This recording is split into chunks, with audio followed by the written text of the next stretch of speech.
বাংলাদেশের বিভিন্ন শিক্ষা প্রতিষ্ঠানে কোটা সংস্কারের দাবিতে আন্দোলনরত সাধারণ শিক্ষার্থীদের উপর যেভাবে একযোগে আক্রমণ করা হলো তা আমাদের সব কল্পনাকে কিন্তু ছাড়িয়ে দিয়েছে। ক্যাম্পাসগুলোতে বাইরে থেকে সন্ত্রাসী এনে হামলা করা হয়েছে, পুলিশ হামলা থামানোর কোনো উদ্যোগ নিয়েছে এমনটা আমরা দেখতে পাইনি। সারা দেশে হাজার হাজার শিক্ষার্থী আহত হয়েছেন, শুধু ঢাকাতেই নারী সহ ৩ শতাধিক ছাত্রছাত্রী আহত হয়েছেন। ছাত্রলীগের যে সভাপতি রয়েছেন সাদ্দাম হোসেন, তার রুমের চিত্রটা একটু যদি আপনাদের দেখাই, রুমের যে আসবাবপত্র সবগুলো ভেঙে চুরমার করে দিয়েছেন শিক্ষার্থীরা। 2018 সালে ছাত্র সমাজের আন্দোলনের পরিপ্রেক্ষিতে সরকার সরকারি চাকরিতে কোটা প্রথা বাতিল করে একটা পরিপত্র জারি করে। পরবর্তীকালে মুক্তিযোদ্ধাদের পক্ষ থেকে কোটা বহাল রাখার পক্ষে উচ্চ আদালত 2018 সালে জারি করা সরকারের পরিপত্র বাতিল করে দেয়। সরকারের পক্ষ থেকে পরিপত্র বহাল রাখার জন্য সর্বোচ্চ আদালতে আপিল করা হয় এবং মহামান্য আদালত শুনানির দিন ধার্য করে। এ সময় ছাত্ররা কোটা সংস্কারের দাবি নিয়ে আবারও আন্দোলন শুরু করে। এই আন্দোলনের শুরু থেকেই সরকার যথেষ্ট ধৈর্য ও সহনশীলতা প্রদর্শন করেছে। বাংলাদেশে একটা ইস্যু বর্তমানে ঘটছে, সেটা আমরা সকলে খুব ভালো করে জানি। কোটা সংস্কারের বিষয়টি নিয়ে দেশের অবস্থা খুবই ভয়াবহ। অবশেষে প্রধানমন্ত্রী জাতির উদ্দেশ্যে কিন্তু ভাষণ দিয়ে দিয়েছে। কি ভাষণ দিয়েছে সেটা হয়তো অনেকেই নিউজের মাধ্যমে শুনেছেন, আবারও শুনতে যাচ্ছেন আজকের এই ভিডিওর মাধ্যমে। তার সাথে আরও কয়েকটি গুরুত্বপূর্ণ ভিডিও আজকে আপনাদের সাথে শেয়ার করব। প্রিয় দর্শক শ্রোতা, অবশেষে বাংলাদেশের পরিস্থিতি যখন ভয়াবহর দিকে যাচ্ছে, কি হতে যাচ্ছে বাংলাদেশে, এবং কি প্রিয় দর্শক শ্রোতা অবশেষে কি ছাত্রছাত্রীদের আন্দোলন সফল হবে? প্রিয় দর্শক, বিস্তারিত জানতে যাচ্ছেন আজকের এই ভিডিওতে, তাই সবাইকে বলবো একটু ধৈর্য সহকারে আজকের ভিডিওটি সম্পূর্ণ কন্টিনিউ করতে থাকুন এবং আপনাদের মতামত ভিডিওর শেষ মুহূর্তে গিয়ে জানাবেন। তো চলুন আর কথা না বাড়াই, আমরা একটা লাইক দিয়ে আমরা আজকের এই ভিডিওর কিছু অংশগুলো চলুন আপনাদেরকে দেখিয়ে নিয়ে আসি। বাংলাদেশের বিভিন্ন শিক্ষা প্রতিষ্ঠানে কোটা সংস্কারের দাবিতে আন্দোলনরত সাধারণ শিক্ষার্থীদের উপর যেভাবে একযোগে আক্রমণ করা হলো তা আমাদের সব কল্পনাকে কিন্তু ছাড়িয়ে দিয়েছে। ক্যাম্পাসগুলোতে বাইরে থেকে সন্ত্রাসী এনে হামলা করা হয়েছে, পুলিশ হামলা থামানোর কোনো উদ্যোগ নিয়েছে এমনটা আমরা দেখতে পাইনি। সারা দেশে হাজার হাজার শিক্ষার্থী আহত হয়েছেন, শুধু ঢাকাতেই নারী সহ 3 শতাধিক ছাত্রছাত্রী আহত হয়েছেন। এদের মধ্যে কয়েকজনের অবস্থা বেশ গুরুতর বলে মিডিয়াতে খবর প্রকাশিত হয়েছে। সারা দেশে ক্ষমতাসীন রাজনৈতিক দলের ছাত্র সংগঠন ছাত্রলীগের যে বর্বরতার প্রদর্শনী আমরা দেখলাম, এর দায় অবশ্যই আওয়ামী লীগের। একটা কথা আমি এর আগেও নানা সময় বলেছি যে আমি আমার ছাত্র জীবনে যখন রাজনৈতিক কর্মের সঙ্গে যুক্ত ছিলাম, কর্মকাণ্ডের সঙ্গে যুক্ত ছিলাম বা ছাত্র সংগঠনের সঙ্গে যুক্ত ছিলাম, তখন আমরা দেখতাম যে ছাত্র শিবিরের নানা কর্মকাণ্ড, সেখানে ওই রক কেটে দেয়া, চাপাতি ব্যবহার করা, এগুলো ছিল ছাত্র শিবিরের কর্মকাণ্ড এবং এগুলো নিয়ে আমরা প্রচুর সমালোচনা সেই সময় করেছি।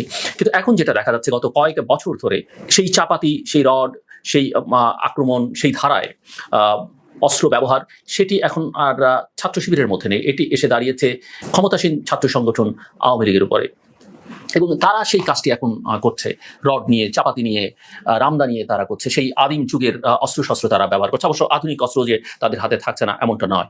তবে যে বর্বরতার প্রদর্শনী ছাত্রলীগ প্রদর্শন করলো, এর দায় অবশ্যই তাদের মূল সংগঠন ক্ষমতাসীন রাজনৈতিক দল আওয়ামী লীগকে নিতে হবে। শুধু দায় না, যে ধরনের সংবাদ আমরা দেখেছি তাতে এটা পরিষ্কার সরকারের উচ্চ পর্যায়ের নেতাদের নির্দেশেই এই হামলা চালানো হয়েছে। এখন কথা হলো, দেশে যে কোনো আন্দোলন হলে তাদের গণহারে পেটানোর লাইসেন্স ছাত্রলীগকে কে দিয়েছে?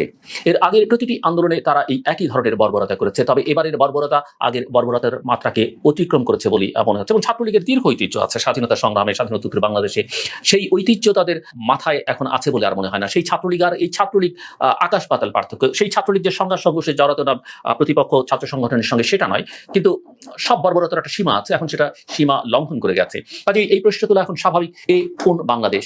আহত শিক্ষার্থীদের ঢাকা মেডিকেলে ঢুকে পিটিয়েছে ছাত্রলীগ। এটা কি কোনো মানুষের কাজ হতে পারে? এটা কোনো রাজনৈতিক দলের কাজ হতে পারে? এটা যে যুদ্ধের নীতির মধ্যে তো পড়ে সেটাও বলা যাবে না। যুদ্ধের নীতির মধ্যে এই ধরনের কর্মকাণ্ড অ্যাকসেপ্টেবল নয়। এই বর্বরতার চিত্র এতদিন আমরা গাজার গণহত্যার খবরে দেখতাম, পড়তাম। এই দৃশ্য একটি ঐতিহ্যবাহী বলে দাবি করা দলের নেতাকর্মীরা কিভাবে জন্ম দিলেন? গত 23 জুন আওয়ামী লীগের 75 বছরের পদার্পণ উপলক্ষে আমি একটা ভিডিওতে দলটির ঐতিহ্য নিয়ে কথা বলেছি।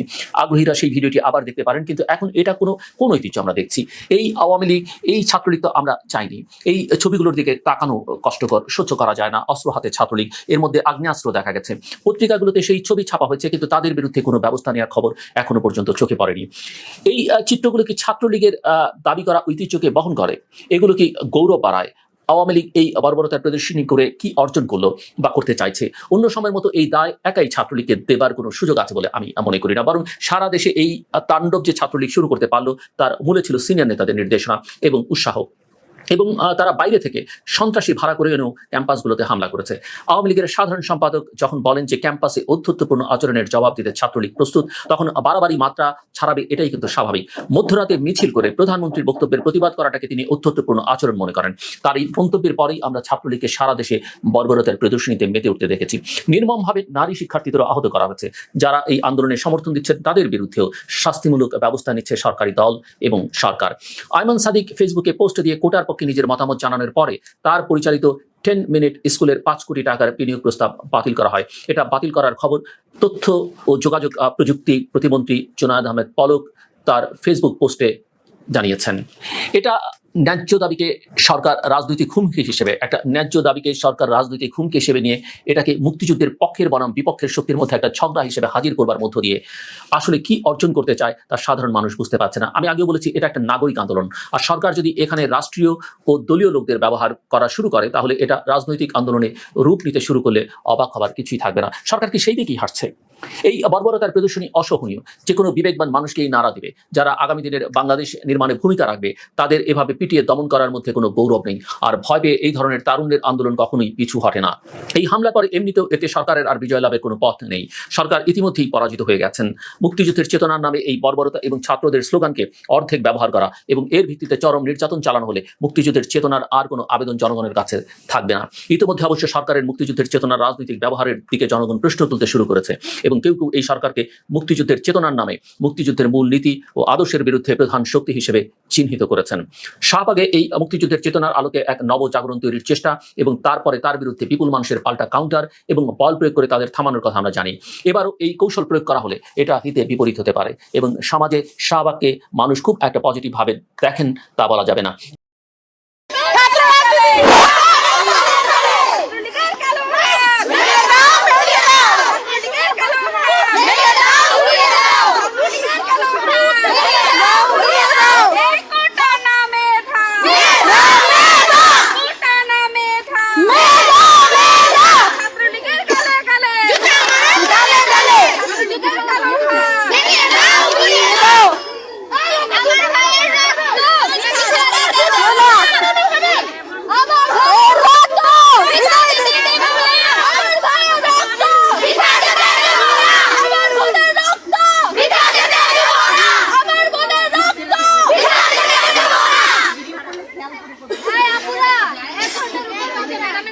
দৌহিত্র হজরত ইমাম হোসেন ও তার পরিবারের সদস্যরা শহীদ হয়েছিলেন।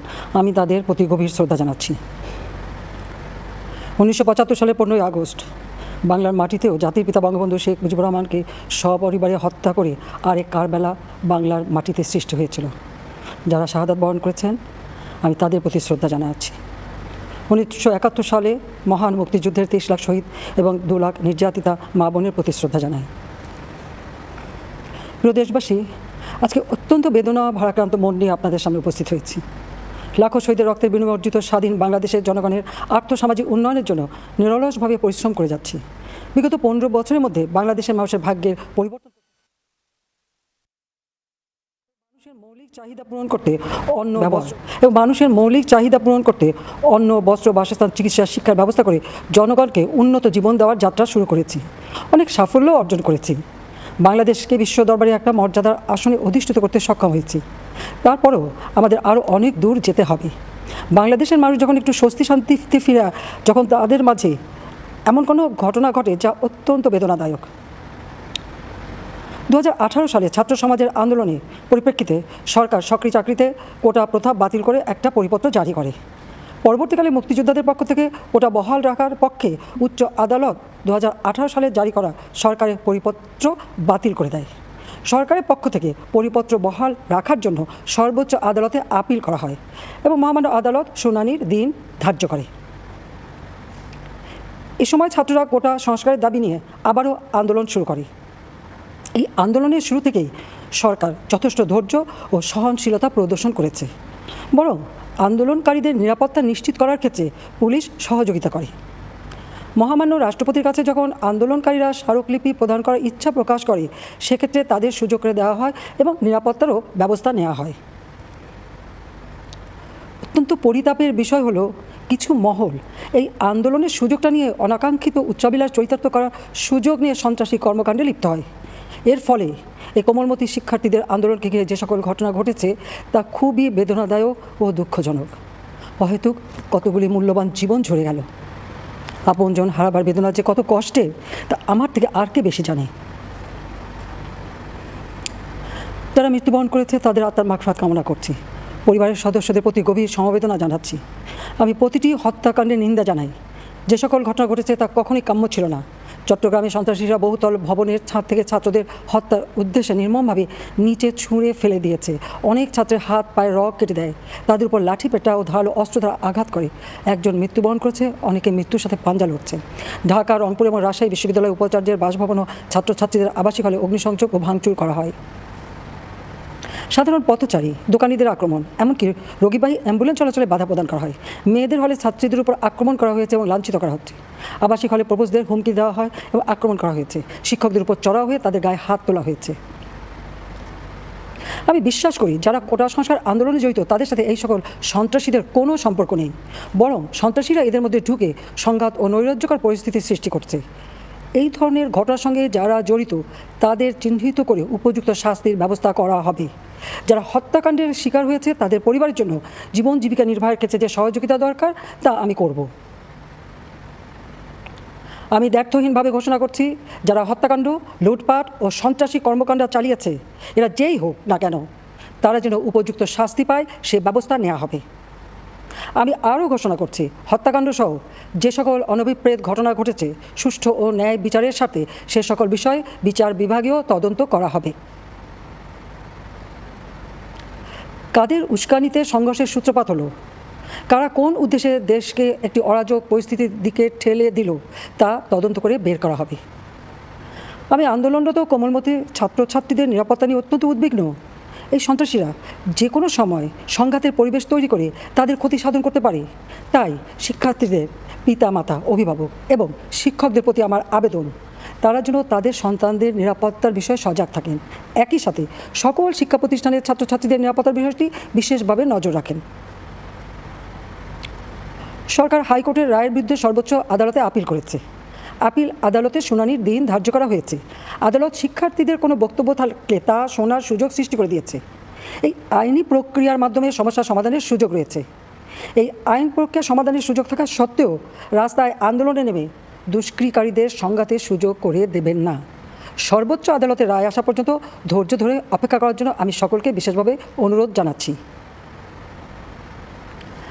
আমার বিশ্বাস আমাদের ছাত্র সমাজ উচ্চ আদালত থেকে ন্যায় বিচারই পাবে, তাদের হতাশ হতে হবে না। ছাত্রলীগের যে সভাপতি রয়েছেন সাদ্দাম হোসেন, তার রুমের চিত্রটা একটু যদি আপনাদের দেখাই। রুমের যে আসবাবপত্র সবগুলো ভেঙে চুরমার করে দিয়েছেন শিক্ষার্থীরা, এবং শিক্ষার্থীরা এখনও হলে অবস্থান নিয়েছেন। কোনো প্রকার ছাত্রলীগের নেতাকর্মীরা এই হলে প্রবেশ করতে পারছে না। সব ছাত্রলীগের নেতাকর্মীদেরকে দাওয়া দিয়ে হল থেকে বের করে দিয়েছে। এখন সম্পূর্ণ নিয়ন্ত্রণে রয়েছে সাধারণ শিক্ষার্থীদের হলগুলো। শুধু এই হলটি না, ঢাকা বিশ্ববিদ্যালয়ের প্রতিটি হল এখন সাধারণ শিক্ষার্থীদের নিয়ন্ত্রণে। এটি কেন্দ্রীয় ছাত্রলীগের সভাপতি সাদ্দাম হোসেনের রুম।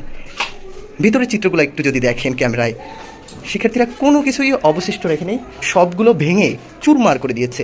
এই যে বালিশ পরে রয়েছে, এবং ভেতরে আরও একটি রুম রয়েছে, তার মূলত দুই পাশের রুমে গ্লাস দরজা থেকে শুরু করে বোর্ড কোনো কিছুই আসলে শিক্ষার্থীরা অবশিষ্ট রাখেননি, সবগুলো ভেঙে চুরমার করে দিয়েছেন একেবারে।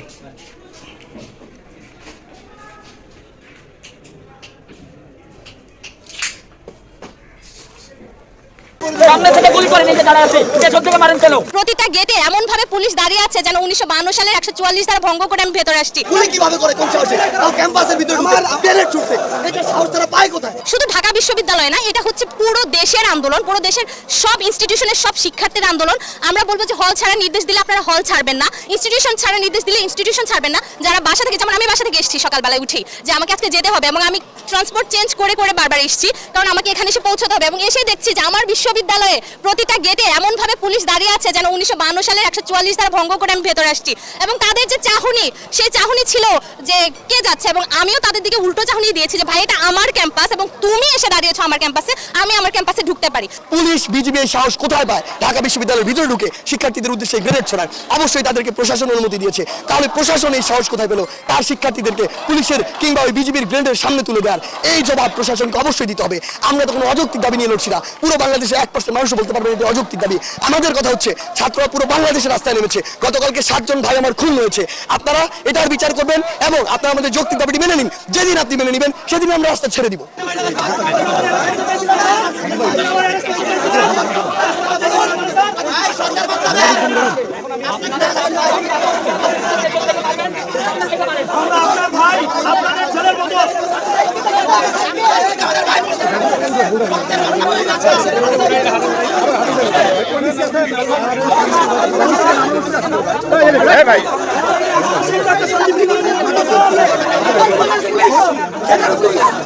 আমাদের ক্যাম্পাসে আমাদের হলে আমরা কোনো সন্ত্রাস রাখতে দেবো না, কোনো ছাত্র রাজনীতি রাখতে দেবো না, এবং আমরা মোটামুটি সবাই ডিপ্লোমার মাইন্ড হয়েছি।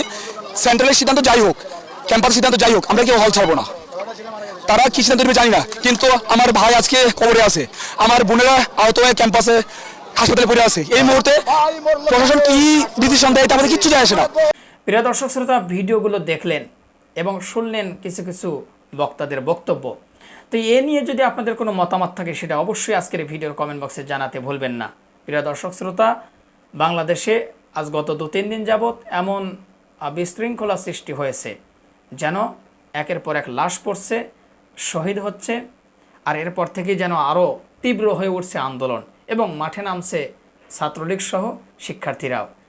এছাড়াও প্রিয় দর্শক শ্রোতা, দেশের যে কী পরিস্থিতি এটা আমরা সকলেই আপাতত বুঝতে পারতেছি। তো আমরা অবশ্যই আমরা সাধারণ জনতা হিসাবে চাই যে আমাদের দেশের যে পরিস্থিতি সৃষ্টি হয়েছে, ছাত্রদের যে আন্দোলনে নেমেছে তাদের দাবি মেনে নিয়ে এই আন্দোলনটা এখানে সমাপ্তি করা হোক, কারণ অনেক তাজা প্রাণ ঝরে গিয়েছে, আরও কিছু ঝরতেছে। কী পরিস্থিতি সামনে আছে আল্লাহ পাকি ভালো জানে। তো প্রিয় দর্শক, এই বিষয়টি নিয়ে আপনাদের কোনো মতামত থাকলে অবশ্যই সেটি কমেন্ট বক্সে জানাবেন। আর হ্যাঁ, প্রতিনিয়ত এ ধরনের সকল প্রকার নিত্য নতুন আপডেট নিউজ খবরগুলো পেতে আমাদের এই চ্যানেলটি সাবস্ক্রাইব করে আমাদের সাথে থাকবেন। আর যারা ইতিমধ্যে সাবস্ক্রাইব করে দিয়েছেন তাদেরকে অসংখ্য ধন্যবাদ জানিয়ে ভিডিওটি এখানে শেষ করছি। আবারও দেখা হবে, কথা হবে নতুন কোনো টপিকে, নতুন কোনো ভিডিও নিয়ে। সে পর্যন্ত সকলে ভালো থাকবেন, সুস্থ থাকবেন। আল্লাহ হাফেজ।